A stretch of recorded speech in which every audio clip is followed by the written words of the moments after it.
Good evening and welcome. I'm Sayre Holliday from the library's events staff, and I'm just here briefly to welcome you to the New York Society Library virtually and to our last author event of the summer. If you are new to the New York Society Library, we are celebrating our 270th anniversary this year. In addition to our large collection of books and other materials, of beautiful reading spaces, children's library, and other services, we offer a full season of events with authors and other presenters from September to June. So please join our mailing list and keep an eye on our website for exciting things coming up. You are welcome to add your questions and comments to the YouTube chat throughout the event or email them directly to the room. I have put my email along with the links for our mailing list and so forth on the screen, and our speaker will address them later in the program. We are delighted to welcome Morgan Talty back to our virtual stage. We had a wonderful event with him on his first book in October 2022, and we've had a lot of excitement here about his brand new book, Fire Exit. Fire Exit has been called remarkable by NPR, spellbinding by Time Magazine, tender and heartbreaking by Booklist, and a best book of June by the New York Times and the Chicago Review of Books, among others.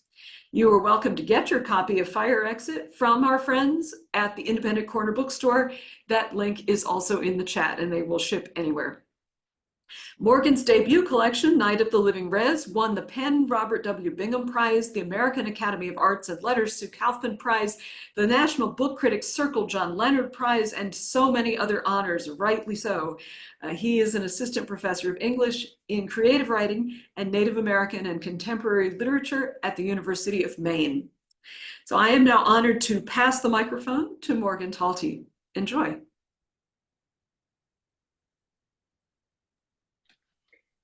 Good evening, everyone. Thanks for having me again. I was just saying before, it feels like I was here like yesterday almost. 2 years seems like a lot of time, but it's really not. That's crazy, crazy. And it's also crazy because there's like nobody here like on screen. So it feels like I'm alone talking to myself in this room with this crazy white cat behind me who's chasing a fly. But thanks for coming to hear me talk and read about my debut novel, Fire Exit. And just to, I don't know how many people have read it. The first event I did, nobody read it, so it was really hard to talk about the book. But Fire Exit is told from the perspective of he's in his late 50s. His name's Charles, and he's a non-native. He has no native blood in him. But when he was about 2, his mother, and it's set in about 2015 with him, telling his story, and at times, going back and forth as he grew up. But his mother ended up marrying into the tribe, and that obviously meant, baby would come too, right? Little baby Charles. And he grew up there with Frederick, who was his stepdad. And he spent his whole life on the reservation until he turned 18. And then he was forced or required to leave, as is the case for any non-native, any person who's not a citizen or a member of a tribe. So he ended up leaving, but before that, he had built relationships with several people, and one of them was a woman named Mary, who they continued to see each other, and they were a couple. And Mary was a quarter blood. For those of you who are unfamiliar with blood quantum, most tribes use blood quantum as a means to keep track of citizenship, and so the federal government requires us to do that, and blood quantum has just been the easiest way. And I could talk a lot about it, but I wrote an Esquire piece if you want to read more about it. But our tribe, we can set the standards of whatever number or percentage it is to be an enrolled member, and for us, it's 25% Penobscot blood. So Mary only had a quarter, and Charles had none, which meant that their child, Elizabeth, is not an enrolled member. And so Mary makes the decision to lie and say that the child belongs to another native man, which would make her eligible to be on the census and to be considered native or Penobscot, um, which matters but doesn't. And so this story is really about Charles, in this particular point in time, wanting to tell his daughter the truth because he feels she needs to know. Like that's his biggest want, but it's also the thing he also doesn't want, strangely. So this book is very much about that. And then it's also about him trying to come back on good terms with his mother before she succumbs to dementia. So I sort of imagine him, being pulled in two different directions, right? So that's really his sort of plight throughout this book. And yeah, so I'll just read by opening the first page and then have a conversation. I wanted the girl to know the truth. I wanted her to know who I really was, instead of a white man who had lived across from her all her life and watched her grow up from this side of the river. It was late spring. I sat outside drinking coffee and not smoking because my lighter had run out of gas. Fog rolled off the water that divided the Penobscot Nation from the rest of the state of Maine. I was waiting, as I usually did. Soon, across the river and on the reservation, my girl, a woman by that point, came out of the house and got in her car and got to go to work. I didn't know how many times I'd been through this same routine, but that morning, something took hold of me. Something was different this time. She started her car and backed out of the driveway, and then, as usual, she was out of sight. I got up and drank the rest of my coffee and thought about calling Louise, my mother, but decided she was probably sleeping. So I went inside to make breakfast, not because I was hungry, but because I needed something to do so I could think about what had come over me. Maybe the change had come about because I'd stopped working in the woods so much and had more time to think. But the fact was that I'd gone along for too long with Mary's plan to lie and say that the girl was another man's, an enrolled native man's, so that she, our daughter, could be on the census. Mary's Penobscot blood plus Roger's, giving Elizabeth exactly what she needed to be enrolled. But that morning, I wanted our daughter to know the truth. I was tired of holding that secret. I was going to make eggs and some seasoned hash and think about all of this, but when I cut up the washed potato, I nicked the tip of my thumb real good with the knife and got blood all over my hand and said, forget it. I went to the couch and sat down and I wrapped the paper towel around my thumb and watched the blood seep through, and then there was no denying what I wanted. I did want the truth to be known. The blood that came out of me was blood that ran through her veins. It's strange. All blood looks the same, yet it's different, we're told, in so many various ways and for so many various reasons. But one thing is for certain, I thought, you are who you are, even if you don't know it. Thank you.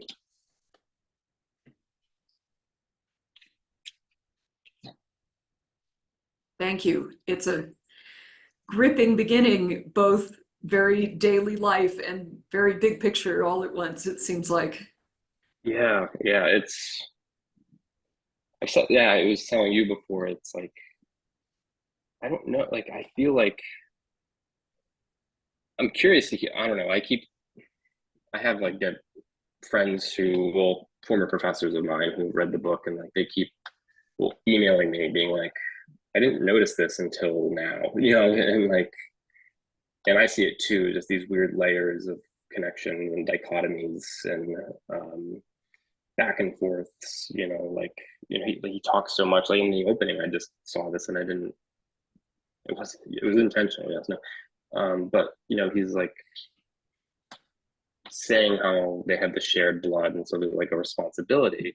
But then at the same time, he talks a lot later on about blood not mattering, right? Mm. And so there's all these contradictions throughout the work, and I think the underlying question is like the underlying question is like what's caused it and how do you fix it, right? Mm, Um, and it has to do with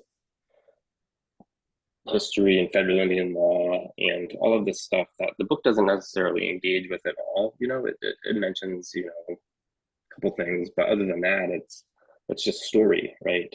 Um, yeah, so so I don't know what, yeah, I'm eager to see what, if anything, happens to the book in terms of like what people write about it. Hopefully, like that's my hope is as an artist, I just want to pose questions and hopefully somebody answers them. absolutely. Um, so couple of questions from my side. Um, where does the title come from, Fire Exit? Beats me. Um, I was, yeah, I was doing a podcast or something, and I was looking through my files because it wasn't a live one; it was just a recording, and the person was like, "Oh, I'd love to find it," and I don't know what happened to that draft, but I had a draft that had a bunch of different titles. But Fire Exit actually came relatively late. Um, I think because one of the places they go, there's a lot of exit signs, at least in just one. It's mentioned a couple times, but not overtly, like in your face symbol type thing. That definitely played a role, and fire, is an element at play too. It's red. It's this sort of like color of blood in a way at certain times, right? But then changes on like the color of blood in the same way that Charles reverses his ideas about what it means to be related and to come from somebody. So I just made that up off the top of my head just now. That's how you BS not doing your homework in a way. But no, I don't know. I just like it was originally before this. I was going to call it a pursuit of only remains, but that sounded like way too like snotty and like literary. And then it was fire, comma, exit. And then that looked like somebody from some dead literary titan would like come out of his or her or their grave and like chase me for doing something like that, or haunt me. So I just instead I was like, let's just stack it. People have to take a breath, kind of in a way. So it worked out. But I had no idea. It just was me playing with imagery and trying to put them together. Yeah, well, it's a strong metaphorical, and as you say, just simply the color, it's arresting. Um, so you were mentioning what the blood quantum is, which I think, it is a semi-known concept to those of us who are not from a native background. Um, and the idea of belonging in a legal sense versus having a personal sense of belonging versus belonging to a family or in a community or to oneself. Can you talk a little bit about how those themes play out and maybe what the difference is between legal sense of belonging and personal sense of belonging? Yeah, I think um, there's a lot of different ways I could talk about it, in good ways and or in ways that are, I think, beneficial. And I'm trying to think, but yeah, there's, I was just telling you, I was like, I have this passage I could read, but I'll read it. It's just a paragraph, and it's what Charles says about, if I could find it at least. Can I find it?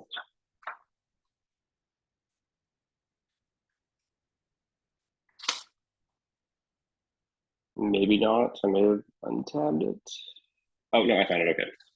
So I'll come from that question off of Charles's thinking. Uh, there's nothing strange about a white person wishing to be Indian. It's comical, if anything. And white people saying they're Indian happens all the time. And it's laughed at by native people. Oh yeah? Your great great grandmother was an Indian princess? Boy, here's your per capita then. And I get it. I do. I'm not Skeejan, not native, and I can't say with any pride that I'm Panawapskawi because I contain no blood connecting me to ancestors lived on. But I feel that I am. or that I have a stake in their experience. I don't feel this way because I grew up on a reservation. To think that the reservation is what makes an Indian an Indian is to massacre all over again the natives who do not populate it. I could have grown up with my mother and Frederick in a city or in a country town, or hell, in a dirty, wet sewer, but I'd still feel this way. No place makes a native a native.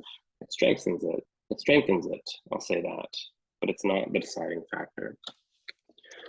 And interestingly enough, that in and of itself is a contradiction to, I think some indigenous ideologies that exist, especially, I'd say most ideologies consider place to be really, really important. And, but it's not the only thing. And so I think, there's the legal aspect of belonging, but then there's this sense of like, oh, I feel like I belong here in this place, right? And it's hard to not talk about it outside of the context of like a colonial like legal framework, like public versus like private, property. It's hard to talk about it without like thinking about like Lockean principles and like going way back, philosophically into Hegel and thinking about the ways in which the founding fathers had been educated, right? And for those who don't know, the Constitution also was built all off of some principles of the Iroquois Confederacy. So it's we some natives helped in a way. So yeah, I don't. This idea of belonging is a made up thing. Like, or not made up. It's identity as a legal status is a made up thing, right? It's at least for indigenous people. Every not every, but every culture has had a way of organizing itself, right? For usually means to survive, really. But today it's like I feel like the thing we used to maybe use to try to like survive, whether it was like, and I'm not thinking about like, um, I'm thinking about cultures that were good at what they did, that had good, morals behind it, where it was like, okay, well, if we marry this, we extend, like they thought, with sense of ethics, right? And they moved around, like they didn't stay in one place. Like the my ancestors in Maine weren't always in one place. We moved all around because of the seasons, right? So we had to. Um, so I mean, really, the only law that exists is, I guess, the Earth's law, right? That is like demanding. I mean, look at people who have to leave because of eventual, like rising water, like that we've done. But yeah, I think today, the very thing that used to work for small cultures was emulated in a way to capitalize on it Mhm. and to expand, and has become a chokehold in a way. So to belong is, I think, kind of how he says it. To belong is to not to belong, and not to belong is to belong. It's this like Mm. contradiction, regardless of like a legal status. Mhm. It's so hard. Yeah. You're mentioning, I mean, somebody like John Locke, the sort of inherited legal philosophy of belonging, um, but also thinking of that community element. It makes me think of the phrase like the commons, like that we think of our legal sense of our inherited legal sense of belonging actually came from people who were much more accustomed to an idea of commons, of commonly held area, and maybe not even held, but commonly used. It doesn't belong to anybody, it belongs to itself, perhaps, but we're all using it. I don't know if that's relevant. Yeah, no, it definitely is. I mean, there were certainly, in the United States, like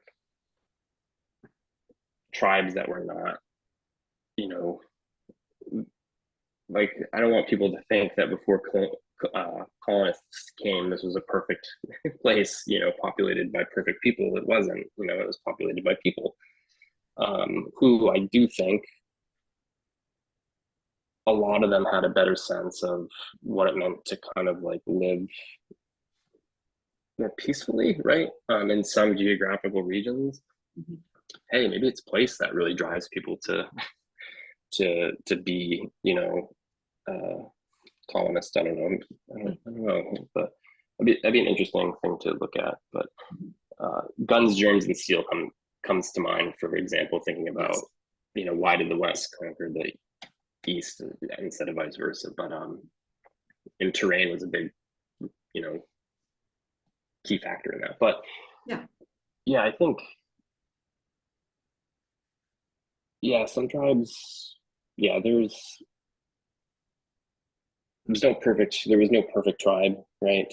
Um, but there was a sense of reciprocity and respect between people. But there were also wars. There are stories of fighting that happened. Um, not just in the U.S., but and there are also things that tribes would do that are um, that an outsider thinks is crazy. I'm thinking of Grief and a Headhunter's Rage by Ronaldo. I can never remember. He was an anthropologist who went to study this tribe in Papua New Guinea. I want to say I got it wrong probably, but it was headhunters, and it was when Oh, yeah. somebody had experienced too much grief. They would go to a neighboring village and with a pack of men, and they would randomly take somebody and cut their head off. Mhm. And it's like, well, and by tossing the head, they were getting rid of their grief. And Mhm. um, yeah, so it's like not every community is perfect, but how do we perfect it? Like Mhm. we're not if we're going to keep bordering it, right? And like Mhm. not celebrating differences, as Audre Lorde would say, I think. Mm. Um, yeah, I just indeed. gotta say, I don't want to celebrate cutting heads and throwing them Right, there, no, but right. Well, you said so you used a phrase a moment ago that I really like about um, variety of different cultures doing things differently, but there are some that are more, I don't know, you didn't say useful, but like some that work better, some that are more functional than others. And yeah, obviously that's the case, there's some that destroy their environments and some that don't.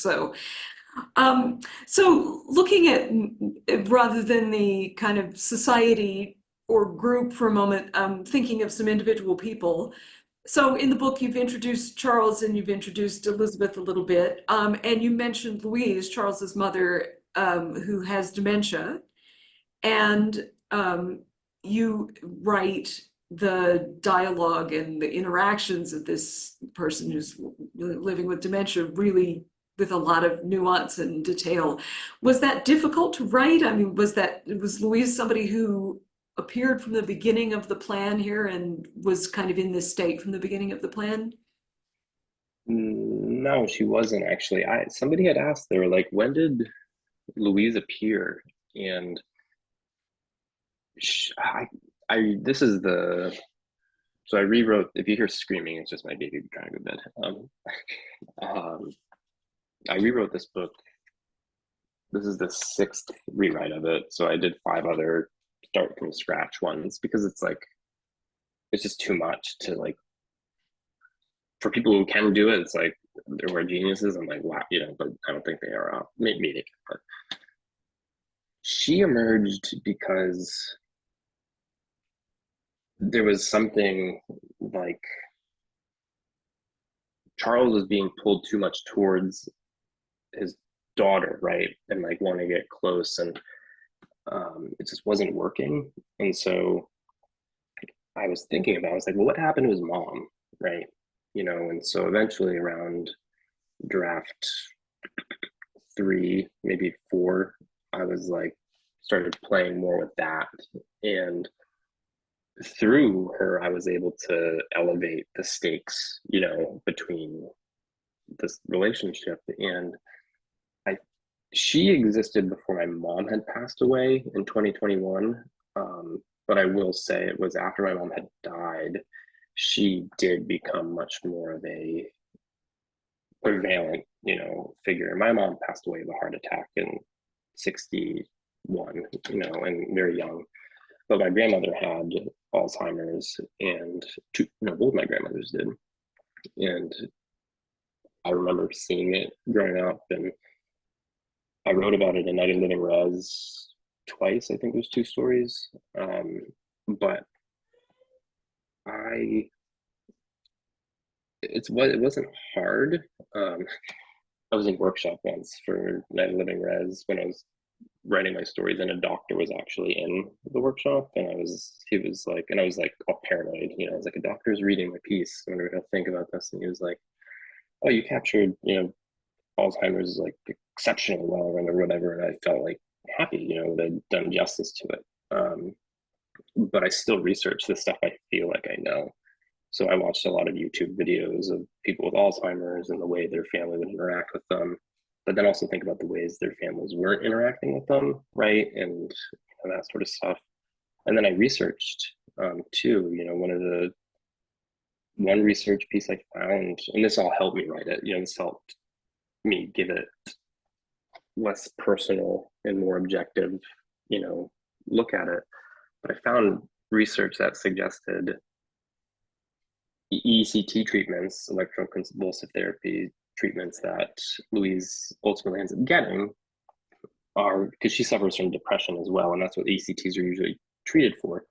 I started to find studies that were saying ECTs were good for the elderly who had dementia because it helped strangely with their anger and irritation, but also with memory in a way that it would help their memory, which is kind of like the opposite effect of what happens with an ECT. But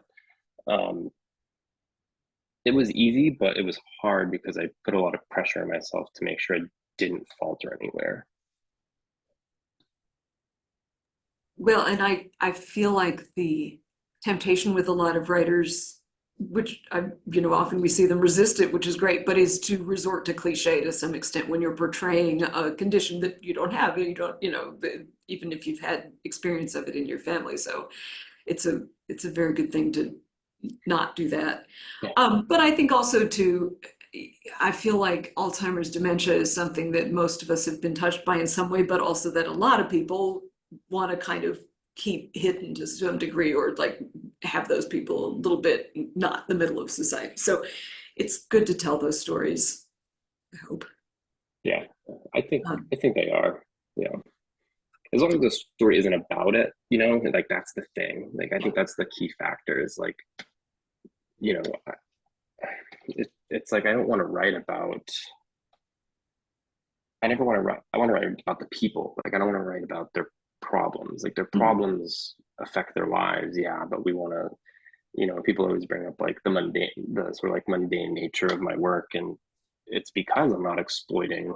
I mhm. think a lot of those elements of like alcoholism and uh, drugs, paying more attention to just how people are living Yeah, under these circumstances. yeah. Um, so tell us about the character of Bobby, kind of a little bit of comic relief. How does the use of humor come into this book? If you didn't have humor, this would be very depressing. And uh, yeah, there was no humor. Yeah, Bobby is this. I don't know why I like my like he's a secondary character, right? But like I don't know. I always end up liking my secondary characters better. At least the really irreverent, sort of like out of control ones, like Fellis, for example, in Night of Living Rez. Like Fellis, or like Bobby is like the Fellis of this book in a way. But Bobby's, this older man who Charles met in AA, but he never got sober, and he's just a wreck, and but he still drinks, and it's not really a wreck. Like he's a functioning alcoholic who's retired, and he's I'd say it might say, but I think he's French Canadian. If it doesn't say, that was in my mind or in a draft at one point. But yeah, he's just this. He gets drunk and he just does stupid stuff at times. But he finally meets Charles's mom, and he kind of becomes her son in a way, and he kind of and she kind of becomes his mother in a way, that we don't really see, but we know it's happening just because of the way they act. And he's funny in that he just, the trouble he gets into when he doesn't mean it. And I can't even say anything about it because it's like, to give away a scene is to spoil part of it. But trust me, he is a he, he's a funny guy. He's somebody who I would happen to have been friends with or something and been like,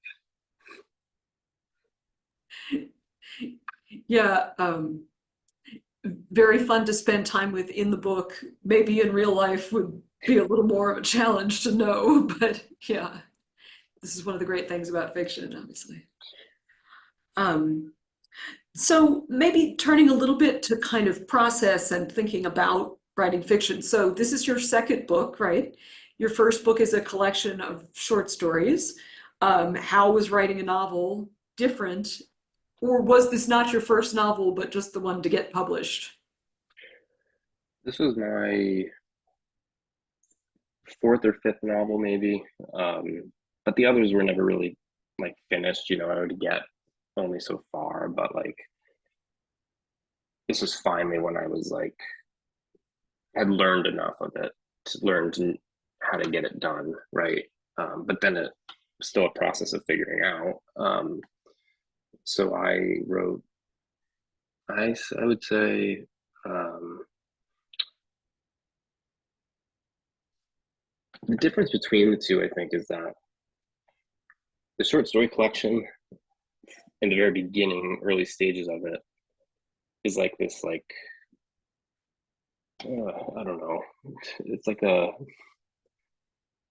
it's uh, what's it, I'm just trying to think of some random, like, I don't know, it's like you're like flirting or hooking up, with like a story, every week, every couple of weeks or something, like, and you're writing it, and eventually it becomes more work as you put it together. But if they're interconnected, obviously it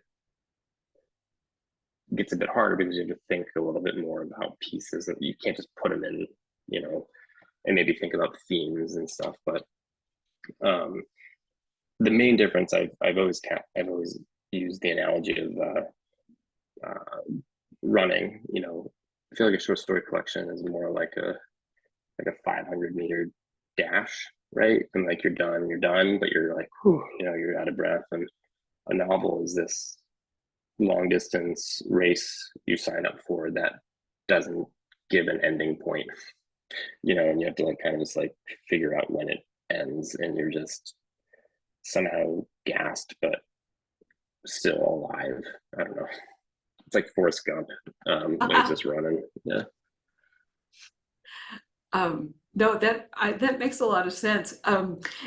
At the library here, we've been fortunate this month. It just was by coincidence, but we've had a lot of really interesting and different people talking about the craft of fiction this month.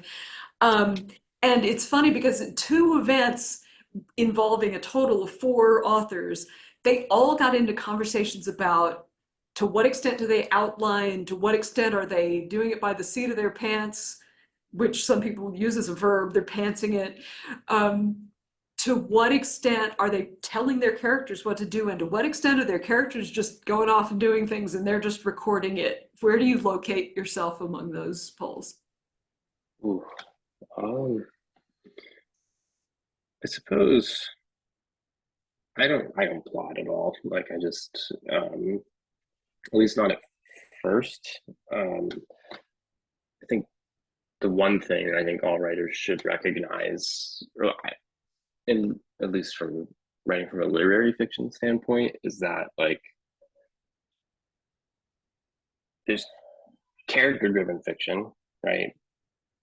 But it's like character driven fiction is also like has to be plot driven because like it's the characters themselves that create the situations. You know what I mean? So there's always a plot, and it's either created because of the characters or it's imposed, right? Like somebody's house gets destroyed, right? And it's about rebuilding the house, but maybe that's just a metaphor for the families, you know, troubles as they try to come back together, whatever, but case may be. But there's like external plot ways, and then there's internal ones. And so, like, a character for me will, just a hypothetical, robs a bank, and it's like, okay, well, what are the consequences? It's a logical thing.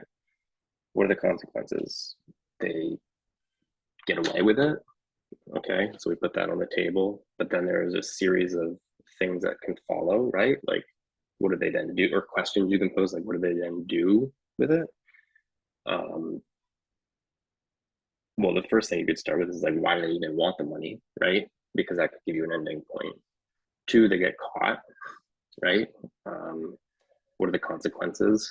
It all depends how they get caught. Is there a shootout? Like all this stuff, and all of that is laying, sort of the foundation. So like that's how I work.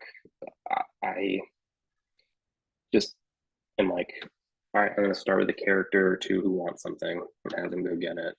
But I may have an idea in mind, like something abstract, but I never strive to make that come true if it doesn't fit, because it's like my philosophy at the end of the day is that if all humans like were not on the face of the earth, but we could observe just as this omniscient thing, story would still exist, right? Like I can't reconcile this with like, because we'd have to define what life is, but like with no humans, right? Story's still happening. It's minimal, right? Animals are still preparing for, storm, like season changes, and they're like squirrels are fighting over like acorns and stuff, like it's still there. And then, I said last night, we unfortunately happened to come along, and we've used story ever since. We discussed, we maybe it found us or we found it, but we have to understand it's a separate thing, right? Like it's not ours. We didn't invent it. We have invented the ways to kind of use it, right? Structurally, think of like writing screenplays, for example, or like like the archetypal like romance novels, like they're formulaic. Like we've invented those, and story has led us. And so when a story isn't like when something of mine isn't working, I know that that's the story telling me, like it's communicating to me, basically saying, no, I don't want it to go this direction. I want it to go this direction. So I just say, hey, okay, and I'll, of the 50 different ways that I had the character try to go, I'll keep trying until it works. And that to me is a story being like, okay, that now we're on track, even though there could have been other ones, right? So yeah, that's how I kind of work my way through. And then when I have a draft, I just look for other places where there's missed opportunities, is I think the closest I can come to explaining or pinpointing where the story's like talking to you, like missed opportunity to deepen character, missed opportunity to expand scene. Like those are all moments, that, because to do that requires you to then usually go somewhere else to make a change. It's, you can't just, I mean, yeah, you can cut a word, but that's at that stage, like there's that stage where to change something is to change something else. Right. And that's where story's talking to you the most. Yeah. And that's where revision is the fun part rather than drafting, right? Hopefully. When I was younger, I hated revision. I just loved drafting because I had all these stories. Now I hate drafting, but I love revising because it's like, this is the easy stuff that I can do. Like drafting is tough. Drafting is terrible. So thinking about that idea of stories as what not exactly pre-existing, but kind of wanting to have their own shape and impact and so forth. So within the book, Charles is kind of struggling with, he knows one version of his story and his family story. Elizabeth does not know this part of her own story as he sees it, right? So he's kind of struggling with who knows what part of the story and how is it important to communicate this. So can you think about how what he believes about stories and how that plays itself out without too much spoiler, maybe up to you. Yeah, I think he see, it's easy, I think, to see Charles as someone who doesn't really like people see him as very passive early on, but I don't see him as passive early on. I see him as like active, even though he's not acting yet. Like he's not putting anything into motion. Just by thinking is an act, right? And so he's not a passive character because everything he's thinking about is leading up to the physical action, right? So like I would never say he's a passive character. Like he's always active from the start. Um, I'd say he's passive from before this moment, right? Maybe the flashback scenes we see more passivity because or no, we don't really see him in. There are, yeah, maybe some moments where he's passive when Elizabeth's growing up, but in the main narrative that's moving straight in time, I never see him as passive. And so I feel like his philosophy on stories and like what people need to know about themselves is that like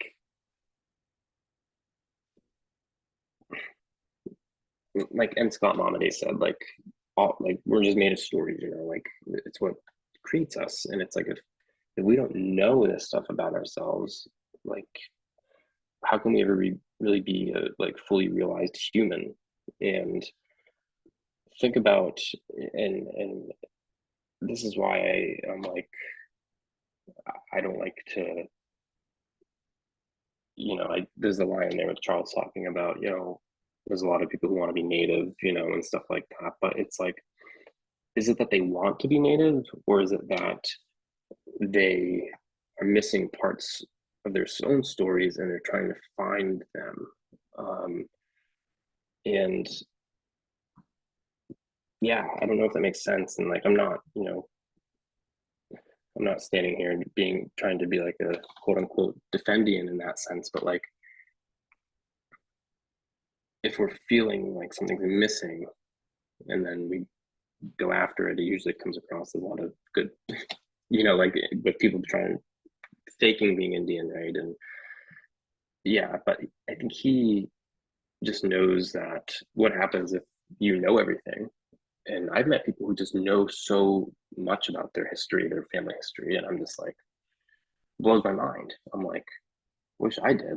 I think we would be less depressed as a population if we knew more about where we came from, right? And that's one of the worst things about Native communities is like we've had our stories stolen from us and robbed from us from boarding schools or from you know massacres and genocide.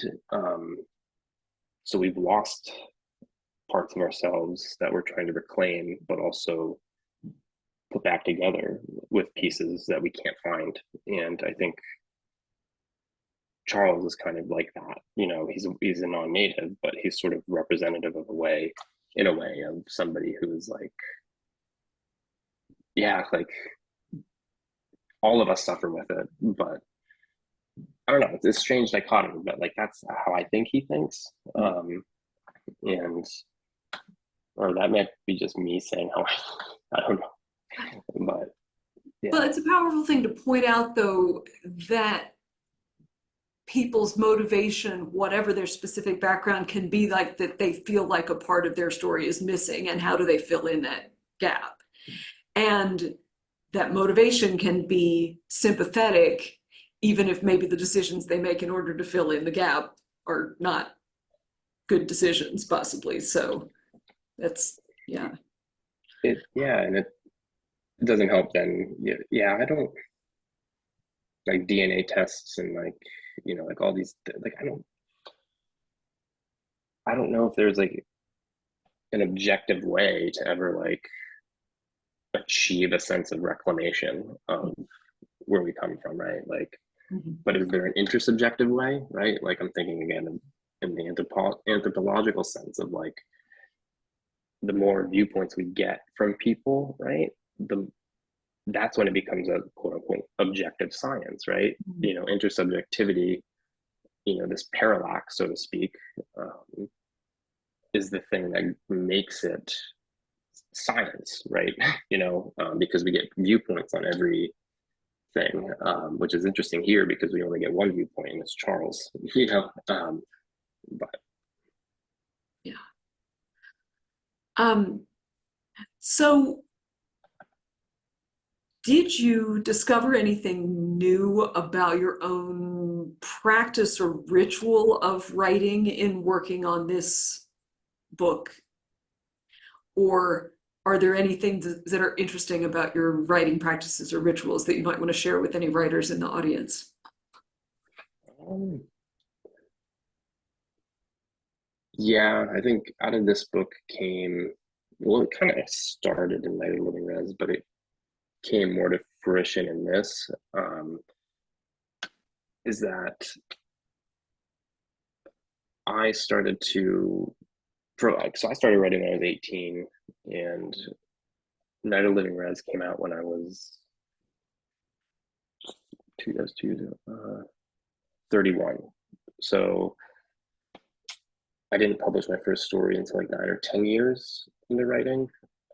And I had tried like everybody's method, Stephen King's right 2,000 words a day thing, and like you'd hear about John Cheever going down like an elevator in a suit to the boiler room to write, and you'd hear about uh, Anton Chekhov just writing, a perfect story while taking a bubble bath or whatever. And like, it's like, at first I didn't recognize, well, they're all different, right? Um, but like the one thing that I feel like writing communities will do is it's like, oh, you got to write every day, every day, every day. You have to put in the work, and like some can do it and some can't. And I was one of those people, I struggled for a long time being like, I'm not writing 2,000 words a day, but I was also mentally unwell because I was doing it. I was doing it, but then I was like, why can't I do it? That means I'm not a writer, stuff like that. So every writer has to find their own process.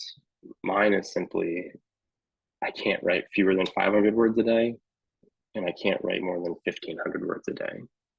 And because if I write fewer, I feel like a loser. If I write more, it's like I worked out way too hard. And so like I can't work out the next several days. So I lose out on writing.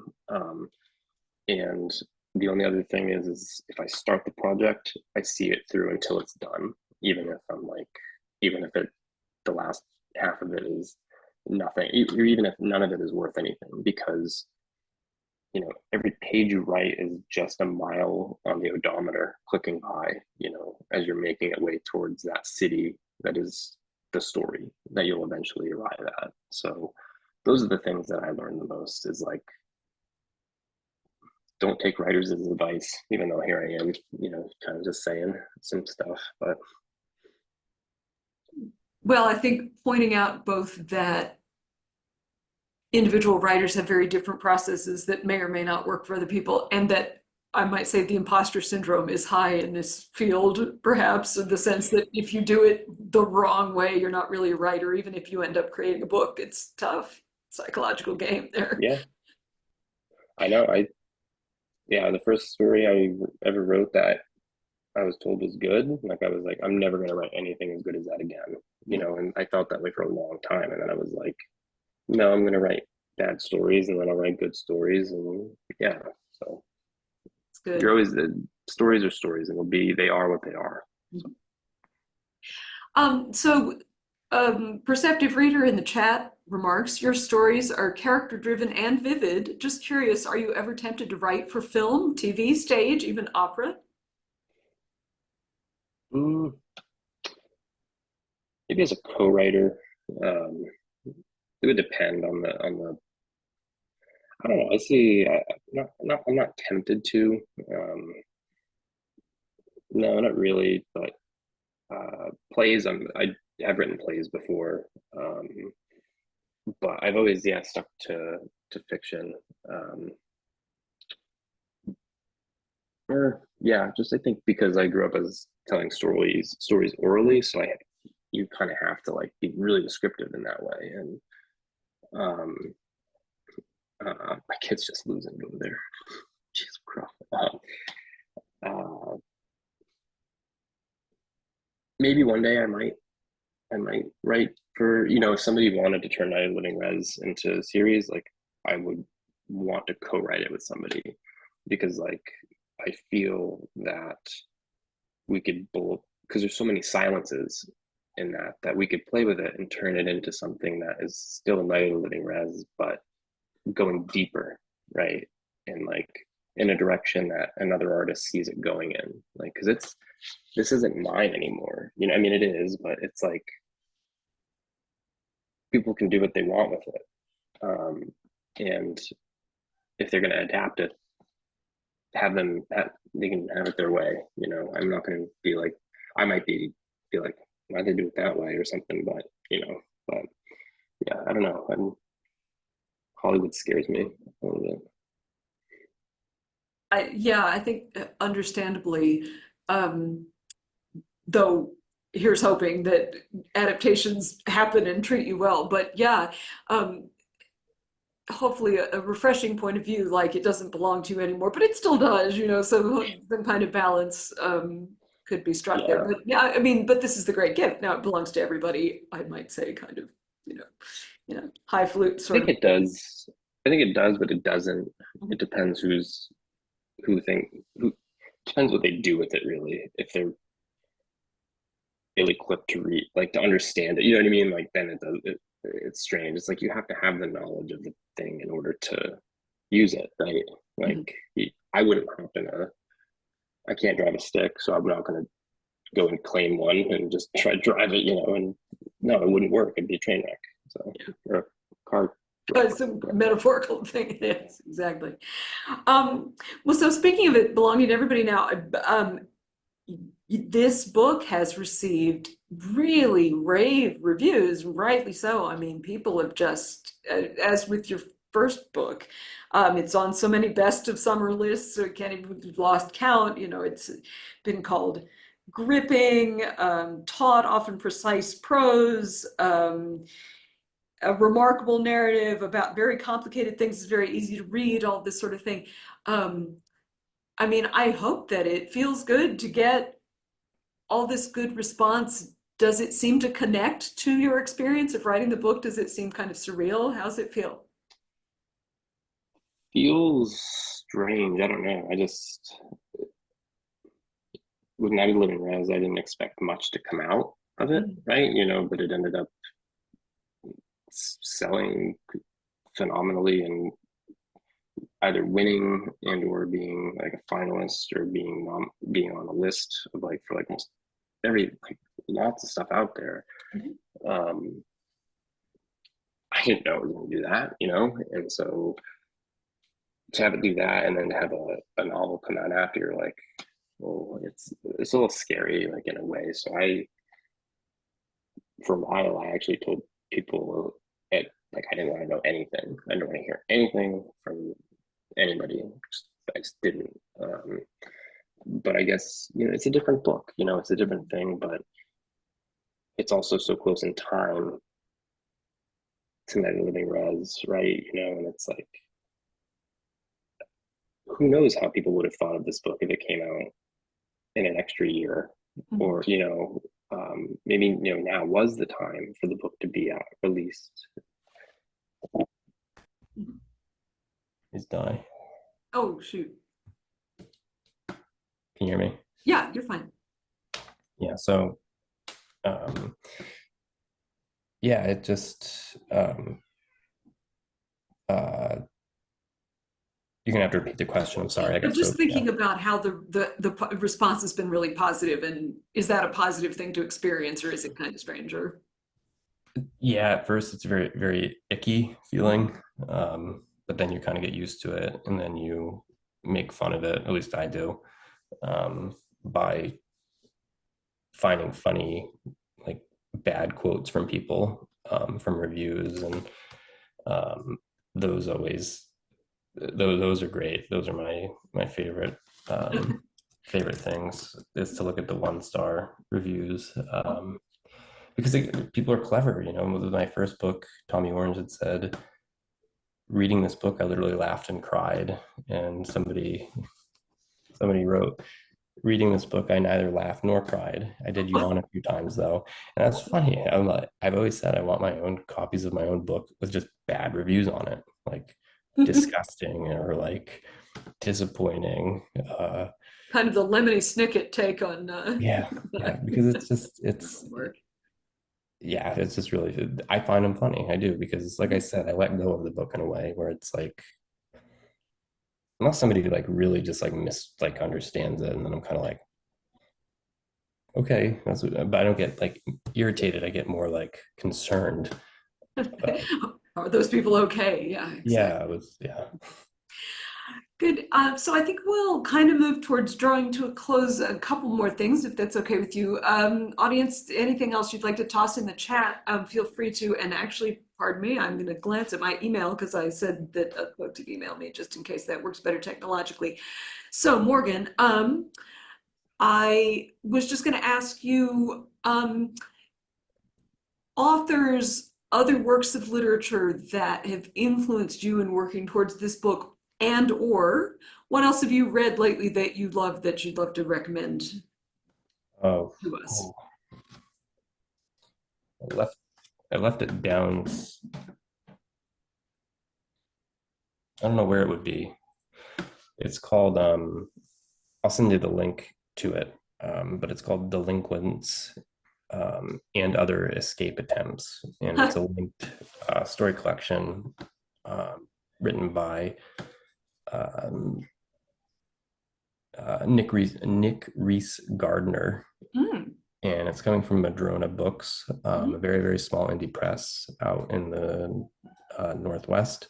mhm, And it's um, it's just phenomenal. Like it's like rereading a reinvented, brand new, very first time Jesus' Son by Dennis Johnson that mm. that fits our time, if that makes sense. That is praise. Yeah, Yeah. wow. I love the book so much. With that, um, I've read that. You got me wanting to pull up my list of books I've read. It's the only way I can ever answer that question. Yeah. Yeah. Um, oh, there's a book by I cannot say her last name, but the book is called The Indian Card Mhm, by Kiri Schultz. I can't say it, mhm. but it's research. It's a nonfiction book about tribal cards and what they mean and identity and stuff. So could be a good fit to go along with this one. Um, and then Brett Anthony Johnson, Mm, if anyone can recall, 10 years ago. It's been 10 years since his last book. He has a book coming out um, called We Burn Daylight, and mm. it's set in Texas and makes use of the sort of cult incident in Waco. Very, very remarkable book that I'd read, and that's coming out very soon, I think. Yeah. Oh, Um, but those ones are the ones that I've been really excited for. And um, um, Aria Abers, or Aria Abers, I don't know how to pronounce her name. She's mhm, a poet who won the winning winning award for her mm, poetry book. mhm. Has a novel coming out called Good Girl, and it is very, very, very, very good. 2025, it's coming out. Cool. That is a great recommendation. Thank you. Yeah, the book that We Burn Daylight, that sounds remarkable. And I don't just say that, oh, there's the cat in the background, sorry.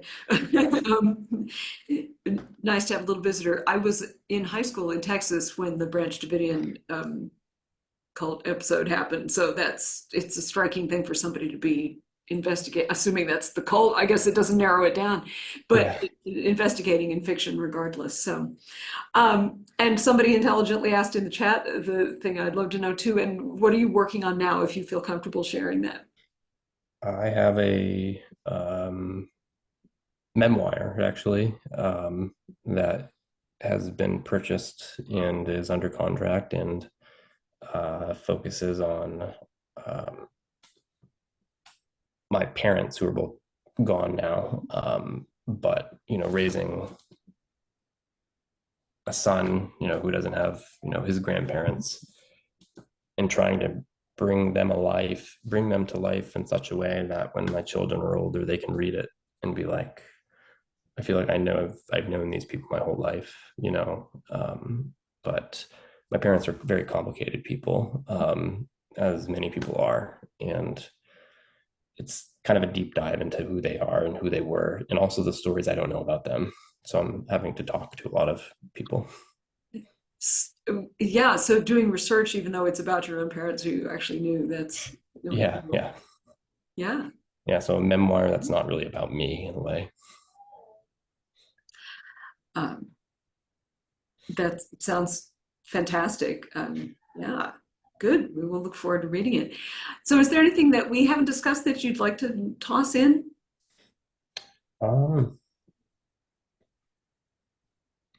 Not that I can think of. I mean, well, I can. There's tons of stuff. I can keep us on here all night probably, but um, yeah, I think it's interesting as you're reading the book, and if you're an avid rereader, um, and if you reread it, or even if it's just that you're reading it, if you start to begin to see something a certain way, ask yourself, am I looking at it the right way?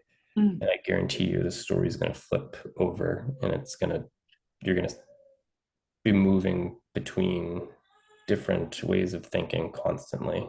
Um, there's no answer in this book, just questions, but also a story that I think is engaging, so, and funny. Yeah, and funny. Very good. All of that is very good and important. So, question just popped up in the chat that I might just use as one more bit of conclusion, if that's okay with you. I'm just going to read this aloud. Your work is so beautiful, quietly revealing of the inner world. I get the profound sense you have no judgment toward your characters, which allows great compassion for them. Is that accurate? Yeah, I never judge. I never judge them. Um, I've yet to encounter a character that I've judged. Um,